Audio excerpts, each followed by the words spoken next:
जय हिंद। मेरा नाम सुष्मिता ओझा है। क्रैक पीसेस में मैं आपका स्वागत करती हूँ। I am really sorry. मैं सही में आप लोग से तहे दिल से माफ़ी मांगना चाहती हूँ कि मैंने इतने दिन तक वीडियो नहीं डाला, क्योंकि मेरी तबीयत बहुत ज़्यादा ख़राब थी। गले में बहुत ज़्यादा पेन था, अभी भी है, लेकिन अभी काफ़ी बेहतर है आप लोग की दुआओं की वजह से। Thank you. चलिए आज हम लोग नेक्स्ट क्लास करते हैं कुषाण वंश। कुषाण वंश मध्य एशिया में निवास करने वाला यूची कबीले की एक शाखा थी। ठीक है, ये यूची कबीला से ही निकले थे। यूची कबीला आपको याद है ना, जिन्होंने शाक वंश को मध्य एशिया से भगाया था।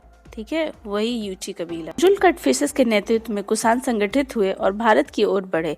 इन्होंने काबुल, कंधार और तक्षशिला में अपनी सत्ता स्थापित की। कुजुल कटफिशेस ने पार्थियंस को पराजित किया। इन्होंने बौद्ध धर्म को अपनाया और महाराजा धीराज की उपाधि धारण की। किसने? कुजुल कटफिशेस ने।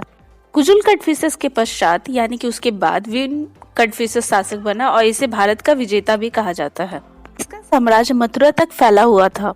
भीम कटफिशेस की मुद्रा से पता चलता है कि ये सैद धर्म को इसने अपनाया था। इसके सिक्कों में शिव एवं नंदी के चित्र बने हुए थे और सिक्कों की दूसरी ओर महेश्वर शब्द उत्कीर्ण था, यानी कि लिखा हुआ था। भीम कटफिशेस के बाद कनिष्क सबसे आया और कनिष्क जो था वो एक महान कुषाण शासक था। ठीक है, कनिष्क ने बैक्टीरिया पर आक्रमण किया और इस पर अपना अधिकार कर लिया। बैक्टीरिया व्यापारिक दृष्टि से अत्यंत महत्वपूर्ण था, क्योंकि इसी रास्ते से मध्य एशिया तक पहुंचा जा सकता था। कनिष्क के समय में ही चीन में हान वंश का शासन था। हान वंश के सेनापति पंचाल के द्वारा भारत के उत्तरी प्रदेशों पर कब्जा कर लिया गया, जिसके कारण कनिष्क एवं चीन साम्राज्य के बीच युद्ध हुआ था। इस युद्ध में कनिष्क पहले पराजित हो गया था। ठीक है, लेकिन जब अगली बार जब युद्ध हुआ चीन के साथ, तो कनिष्क जीत गया था और उसने चीन को पराजित कर अपने क्षेत्रों को हासिल कर लिया था। किसने? कनिष्क ने। कनिष्क एकमात्र ऐसा भारतीय शासक था जिसने मध्य एशिया के क्षेत्रों पर प्रभुत्व स्थापित कर लिया था। इसका साम्राज्य मध्य एशिया से लेकर सारनाथ तक विस्तृत हो गया था, यानी कि सारनाथ तक फैल चुका था।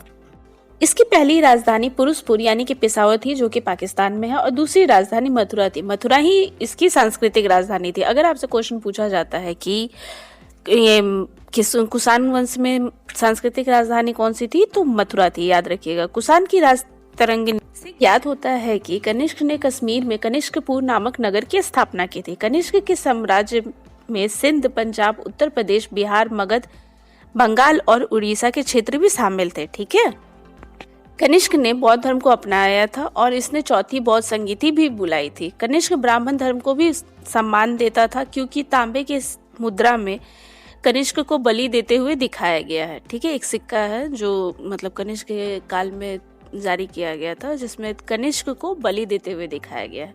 कनिष्क के काल में ही सबसे ज्यादा शुद्ध सोने का सिक्का जारी किया गया था। ठीक है, याद रखिएगा।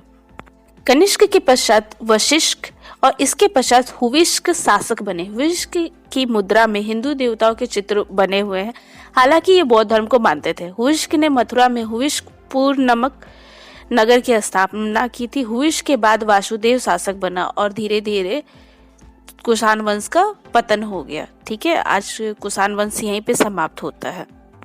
लेकिन अगर आपको मेरा वीडियो अच्छा लगता है तो लाइक कीजिए, सब्सक्राइब कीजिए और मुझे सपोर्ट कीजिए। और थैंक यू मुझे सपोर्ट करने के लिए। नेक्स्ट क्लास में हम लोग प्रशासनिक संरचना, व्यापार और मुद्रा व्यवस्था देखेंगे। ठीक है, इसके बाद ये पूरा टॉपिक हम लोग का समाप्त हो जाएगा। फिर हम लोग गुप्त वंश देखेंगे।